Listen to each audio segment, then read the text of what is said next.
వృషభ రాశి జాతకులు అమ్మవారి యొక్క అనుగ్రహం కలగబోతుంది. ఎందుకంటే రవిగ్రహం 3వ పాదంలోకి రావడంతో లక్ష్మీదేవి అమ్మవారు మిమ్మల్ని అదృష్టవంతులుగా చేయబోతున్నారు. మీకోసం ఒక శుభవార్తతో వచ్చామండి.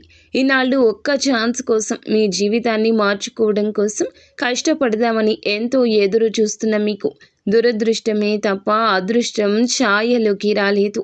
చాలామంది ఇలా ఈ రాశి జాతకులు ఉన్నారు.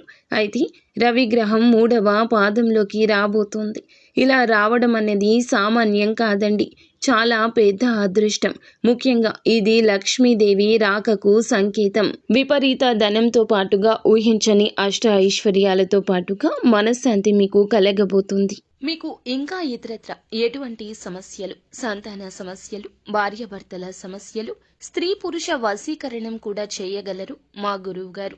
3 రోజుల్లో పరిష్కారం లభించును. నమ్మకంతో సంప్రదించండి.